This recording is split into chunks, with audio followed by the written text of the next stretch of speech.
नमस्कार, मैं हूं गीता मेहता। आज हमारे अतिथि विशेष हैं बॉलीवुड एक्टर शरत सक्सेना। शरत जी से बात करने से पहले थोड़ा उनका परिचय देना चाहूंगी। शरत जी बेसिकली कॉन्वेंट स्कूल में पढ़े हैं।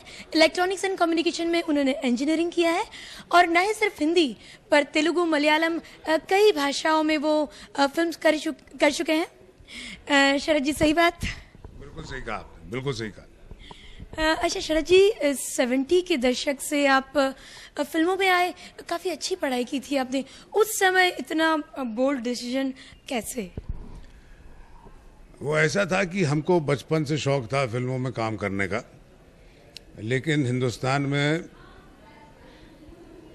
पढ़ाई लिखाई करना बहुत ज़रूरी माना जाता है और बहुत ज़रूरी होता है। इसलिए मेरे पिताजी ने मुझसे कहा कि पहले आप इंजीनियरिंग कर लीजिए, उसके बाद आपको जो करना है करना। तो हमने इंजीनियरिंग करी, 1971 में ग्रेजुएट है, 72 में बम्बई आ गए और बम्बई में आकर के 2 महीना नौकरी करी। उसके बाद फिल्मों में काम मिलने लगा तो काम करने लगे। इतना सिंपल जो आपने बयां किया शरत जी, हम नहीं मानते, हम दर्शक भी शायद नहीं मानेंगे कि इतना सिंपल रहा होगा, क्योंकि इतना अच्छी पढ़ाई की थी, आसानी से ही परमिशन मिल जाना, आ जाना, करियर शुरू हो जाना, इतना आसान नहीं रहा होगा। करियर शुरू होना आसान नहीं था।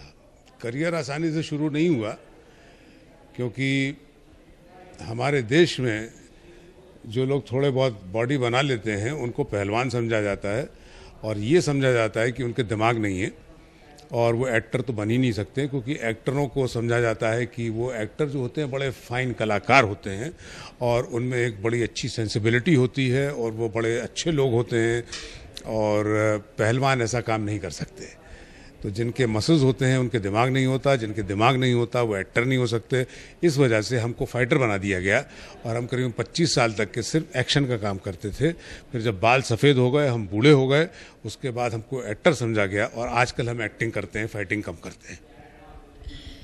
शरत जी, कहना पड़ेगा कि आपका सेंस ऑफ ह्यूमर भी आपकी एक्टिंग की तरह वाकई दर्शकों लाजवाब है। शरत जी, जैसे आपने कहा कि मैं शुरू में आया, मुझे बॉडी बिल्डर ही समझा गया था, एक्टर नहीं समझा गया था, तो काफ़ी परेशानी का, काफ़ी संघर्ष का दौर रहा होगा। काफ़ी सपोर्टिंग रोल में ही आप दिखे हो और बाद में सपोर्टिंग रोल में भी नहीं थे, हम तो फाइटर थे। जो विलन होते थे गंजे मोटे आदमी विलन बनाए जाते थे, जिनको कि नेता बनाते थे, जिनको कि बिजनेसमैन दिखाते थे। तो ऐसे लोग विलन कहलाए जाते थे और हम उनके चमचे होते थे। हम उनको यस बॉस नो बॉस बोलते थे और वो जब चाहते थे हमको झापड़ मार देते थे और फिर जब हीरो आता था तो हीरो से मार खाने के लिए हम जाते थे। वैसे रोल हमने बहुत किए हैं, यानी कि गिनती होगी करीबन 200 पिक्चरों में हमने ऐसे ही रोल किए होंगे। शरत जी, आप तो शौक से फिल्म इंडस्ट्री में आए थे, तो जब इस तरह का माहौल देखकर, रियलिटी, ग्राउंड रियलिटी का सामना करना पड़ा, कभी सोचा नहीं कि वापस चला जाए या फिर छोड़ दो ये शौक, तो ठीक है, जो था वही ठीक था? ऐसा कभी नहीं आया? ऐसा ख्याल तो वापस दिमाग में कई बार ये ख्याल आया कि फिल्म इंडस्ट्री में अपना कुछ नहीं होने वाला, कि वापस चले जाना चाहिए, लेकिन ऐसा हम कर नहीं पाए। उसकी वजह यह है कि हमारे पास वापस जाने के लिए कोई चीज़ थी नहीं। हम कोई बड़े घर के आदमी थे नहीं, हमारे पिताजी कोई बिजनेसमैन थे नहीं, वो भी वर्किंग क्लास आदमी थे। और हमारे हिंदुस्तान में जो वर्किंग क्लास से आता है उसके पास वापस जाने के लिए कोई जगह नहीं होती, और फिल्म लाइन में जो उनके पास वापस जाने की जगह होती है वो कुछ नहीं कर पाते, क्योंकि पहले 10 साल 15 साल फिल्म लाइन में बड़ी तकलीफ़ें होती हैं और उन तकलीफ़ों को अगर आप नहीं झेल पाए और आपके पास बैकग्राउंड है कि साहब हम घर जाकर के बिज़नेस में लग जाएंगे, तो वो लोग वापस चले जाते हैं। रहते सिर्फ वो लोग हैं जिनके पास वापस जाने की कोई जगह नहीं होती। तो हम लगे रहे और हमने भी ठान ली कि अब देखेंगे क्या होता है और एक न एक दिन हम सुपरस्टार ज़रूर बनेंगे। तो अभी तक के सुपरस्टार छोड़िए, स्टार छोड़िए, कुछ नहीं बन पाए, लेकिन फिर भी चल रहा है, काम वाम चल रहा है। शरत जी, आप काफ़ी निखालसता से, हृदय से बात कर रहे हैं। खैर, आप नहीं मानते हो कि दर्शकों की नज़र में आप, आपकी एक्टिंग की वजह से ज़रूर सुपरस्टार है। शरत जी, कभी पीछे मुड़ के देखते हैं तो अफसोस होता है इस निर्णय का, या लाइफ इज़ गोइंग ऑन? देखिए, हर चीज़ एकदम से खुशहाल नहीं होती है, कुछ थोड़े दुख भी होते हैं, कुछ थोड़ी खुशियाँ भी होती हैं और थोड़ी बहुत अपने आप को समझाने वाली बात भी होती है।